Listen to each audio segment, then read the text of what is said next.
कामचोर देवरानी। एक बार की बात है, सुषमा अपने पूरे परिवार के साथ खुशी खुशी मोहन नगर में रहती थी। उसकी 2 बहुएं थी, पल्लवी और शिवानी। एक दिन दोनों बहुएं रसोई में काम कर रही होती है कि तभी उनकी सास सुषमा उन्हें बुलाती है। अरे बहू, जरा इधर तो आना। शिवानी, जरा जाकर देखना सासू माँ क्या कह रही हैं। दीदी आप ही देख लो ना जाकर, आपको भी तो सुनाई दे रहा है। अरे मैं आटा गूंद रही हूँ ना, तुम चली जाओ। हाँ तो मैं भी तो सब्जी काट रही हूँ ना दीदी। अरे बहू जल्दी आओ।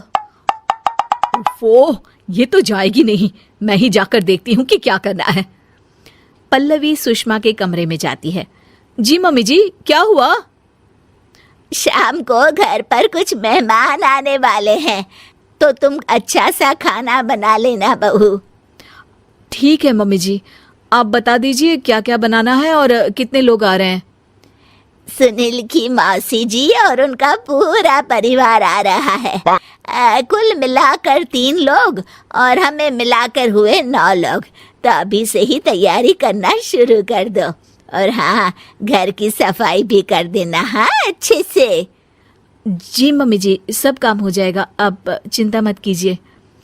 पल्लवी शिवानी को घर में मेहमान आने वाले हैं इसके बारे में बताती है।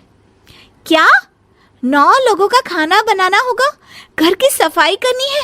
बाप रे, सासू माँ ने तो हमें घर की नौकरानी ही समझ कर रखा है। ऐसा नहीं बोलते शिवानी, हम इस घर की बहू हैं और घर के काम करना हमारा फर्ज है। दीदी तो है ही सासू माँ की चमची, जब देखो सासू माँ सासू माँ। मैं तो इतना सारा काम नहीं करने वाली। शिवानी कपड़े लेकर गमला साफ कर रही होती है और चक्कर आने का नाटक करने लगती है। मेरा सर चकरा रहा है। तभी वहां पल्लवी और सासू माँ जाते हैं। अरे बहू, क्या हो गया तुम्हें? मम्मी जी, बहुत तेज सर में दर्द हो रहा है। तुम एक काम करो शिवानी, आराम कर लो। नहीं दीदी, घर में मेहमान आने वाले हैं, मुझे आपकी मदद करनी चाहिए। अरे कोई बात नहीं शिवानी, तुम आराम कर लो, मैं सब काम कर लूंगी। ठीक है दीदी, अगर आप इतना कह रही हैं तो आराम कर लेती हूँ। शिवानी आराम से अपने कमरे में मैगजीन पढ़ रही होती है। इसे कहते हैं आराम की जिंदगी। इतना सारा काम। चलो सारा काम खत्म हो गया, शिवानी को देख आती हूँ। शिवानी अपने कमरे में ईयरफोन में गाने सुनते सुनते सो जाती है और उसके साइड में मैगजीन भी रखी होती है। पल्लवी वहां आ जाती है और वो सब देखती है। ओहो, तो मतलब सब काम चोरी का बहाना था। अभी बताती हूँ इसको। घर का सारा काम मुझे करना पड़ा और ये महारानी यहाँ मैगजीन पढ़ रही है, गाने सुन रही है। पल्लवी रसोई से एक प्लेट और चम्मच लेकर आती है और शिवानी को थाली बजाकर उठाने लगती है। शिवानी अचानक से उठती है। उठ गई महारानी, गाने भी सुन लिए, मैगजीन भी पढ़ ली। तुम तो बहुत बड़ी झूठी निकली शिवानी। तुमने सर दर्द का बहाना बनाया ताकि काम करने से बच सको। हाँ बनाया बहाना, तो क्या करती, इतने सारे काम करती। मुझे कोई शौक नहीं है चापलूसी का। क्या चापलूसी? तुम्हें लगता है कि मैं सारे काम चापलूसी के लिए कर रही हूँ? और नहीं तो क्या। तभी वहां सासू माँ आ जाती हैं। अरे बहू, वो लोग बस आने ही वाले हैं, तुम तैयारियां कर लो।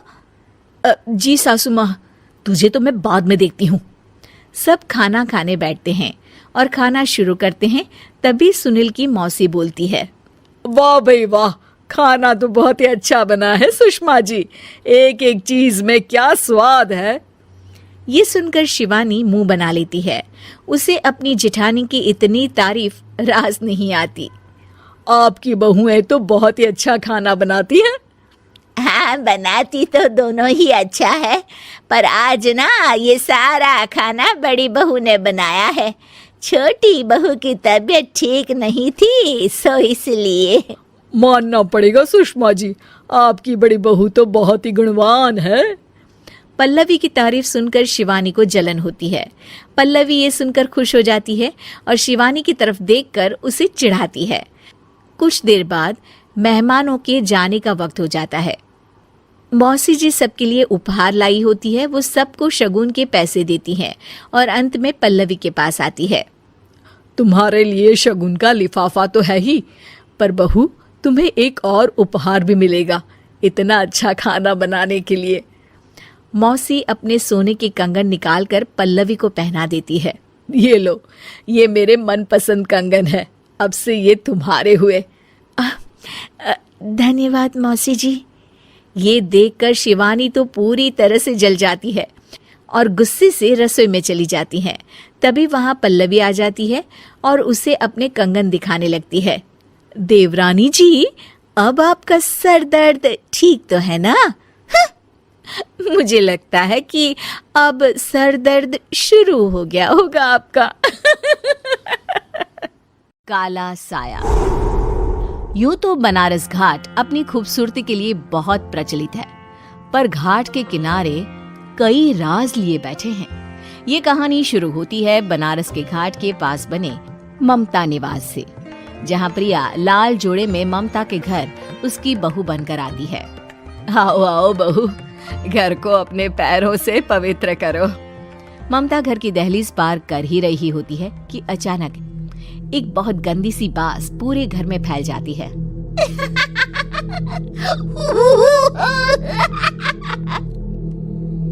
ये बदबू और ये आवाजें, ये कौन हंस रहा है माँ? अब ये पड़ोसी ना हमारे थोड़े अलग से है। कहाँ हम शाकाहारी और ये मांस मच्छी खाने वाले। छोड़, तू ध्यान मत दे और गृह प्रवेश कर। और हाँ बहू, अपनी सास की एक बात हमेशा याद रखना, इन पड़ोसियों से तो कभी बात नहीं करेगी। अच्छे लोग नहीं है ये। अपनी सास की ये बात मानेगी ना बेटा? हाँ माँ, जो आपकी मर्जी, मैं उनसे बात नहीं करूंगी। अगले दिन प्रिया अपनी पहली रसोई बनाने रसोई घर में जाती है। ये छोकी बास तो नाक में जा रही है। एक काम करती हूँ, खिड़की खोल देती हूँ। प्रिया खिड़की खोलने जाती है। इतने जाले, लगता है इस खिड़की को कभी खोला ही नहीं गया। पर ऐसा क्यों? ओह, नॉनवेज की स्मेल आती होगी ना। 2 मिनट के लिए खोल लेती हूँ, फिर बंद कर दूंगी। प्रिया खिड़की खोलती है। खिड़की खोलते ही उसकी नजर सामने वाले घर की खिड़की पर पड़ती है, जहाँ एक लड़की खड़ी होती है। हाथों में मेहंदी, लाल रंग की साड़ी, बिल्कुल सजी धजी, मानो प्रिया की तरह ही वो भी नई नवेली बहू हो। वो प्रिया को देखकर मुस्कुराती है। हे भगवान, माँ ने तो इनसे बात करने को मना किया था। प्रिया फौरन ही खिड़की बंद कर देती है और तवे पर चढ़े रोटी की ओर देखने लगती है, पर वहाँ रोटी न होकर मछली पड़ी होती है। ये क्या? पहली ही रसोई में इतनी बड़ी गलती! हे भगवान, अब मैं क्या करूं? प्रिया बहुत डर जाती है और फौरन रसोई की सफाई करने और फिर सभी के लिए खाना बनाने लग जाती है। जब वो सबको खाना परोसती है, सब तो ठीक है, मैं बेकार में चिंता कर रही थी। हे भगवान, ऐसे ही बस अपनी कृपा बनाए रखना। रात के वक्त जब सब सो रहे होते हैं, तब प्रिया को पायल की आवाज सुनाई देती है, जिससे उसकी आंख खुल जाती है। ये पायल की आवाज कहाँ से आ रही है? प्रिया उठकर उस आवाज के पीछे छत की सीढ़ियों तक जाती है।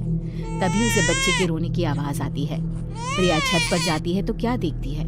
वही लाल साड़ी वाली लड़की अपनी गोद में एक नवजात बच्चे को घुमा घुमा कर सुला रही है। तभी प्रिया की नजर उसके पेट पर पड़ती है। ओह गॉड, ये तो प्रेग्नेंट भी है। सुनिए, बच्चा सो नहीं रहा है क्या? मैं कुछ मदद करूं? नहीं नहीं, आपके घर वालों को अच्छा नहीं लगेगा, मैं संभाल लूंगी। स्नेहा की गोद से बच्चा हाथ मारकर प्रिया की गोद में आने को छटपटाने लगता है। दोनों घर अगल बगल में बने होने के कारण प्रिया उस बच्चे को गोद में ले लेती है। प्रिया के पास आते ही वो सो जाता है।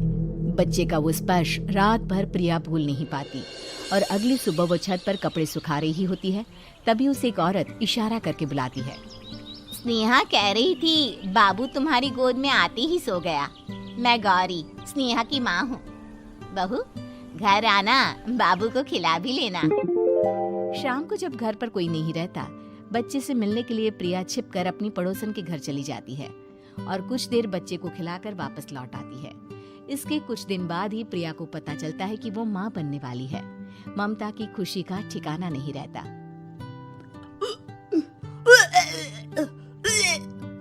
माँ जी, पता नहीं क्यों उल्टी आ रही है।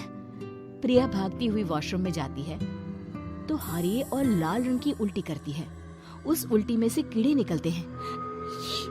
ये क्या? खून और ये कीड़े! माँ!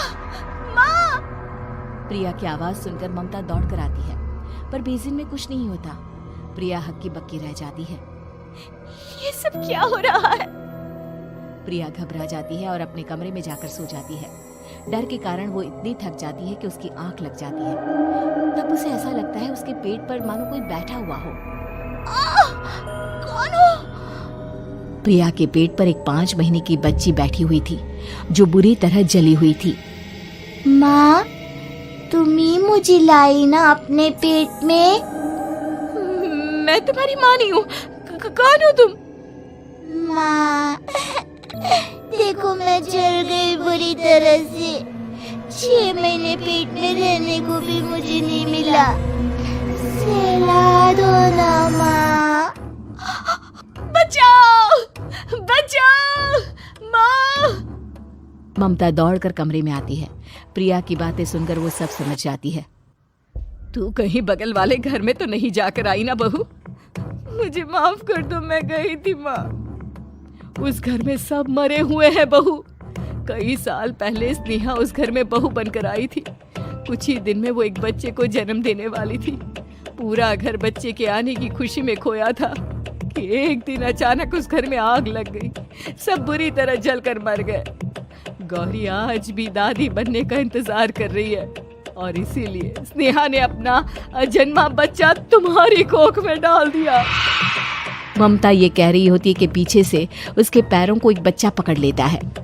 दादी, दादी। माँ, स्नेहा की गोद में यही बच्चा था। ये बच्चा कौन है फिर? तेरी मौत है। तेरी भी दादी। जिस चीज का ममता को डर था वही हो गया। ममता निवास के ऊपर मौत ने चादर बिछा दी थी। प्रिया का पेट ऐसे बढ़ जाता है मानो 9 महीने का हो। 2 हाथ उसके पेट से बाहर निकलते हैं। बहू, संतोष को फोन कर, किसी पंडित जी को बुला बहू। प्रिया का पति भागता हुआ घर आता है। ये तो होना ही था माँ। तेरा पाप तेरे सामने आ गया तो तू सह नहीं पा रही है। स्नेहा घर में आग लगी नहीं थी, माँ ने लगाई थी प्रॉपर्टी की लालच में। और वो बच्चा मेरी पहली पत्नी का बच्चा है, मेरा बेटा, जो कि उस आग की चपेट का शिकार हो गया था। मैंने तुमसे ये सब माँ के कहने पर छुपाया था। मुझे माफ कर दो प्रिया। तुम अगर चाहो तो यहाँ से जा सकती हो। मैं तुम्हें किसी भी बंधन में रखना नहीं चाहता। मेरी शादी हुई है आपसे, मैं आपको छोड़ नहीं सकती, पर उससे पहले हमें स्नेहा, उसकी माँ और बच्चे की आत्मा की शांति करवानी होगी। संतोष और ममता गौरी के घर जाते हैं। अंदर सब कुछ जला हुआ होता है। जमीन पर जली हुई लाशें बिखरी हुई थी। ममता रो रो कर अपनी करने की माफी गौरी से मांगती है। प्रिया स्नेहा के घर वालों का अंतिम संस्कार करवा देती है और ममता निवास फिर से आत्माओं के साए से मुक्त हो जाता है।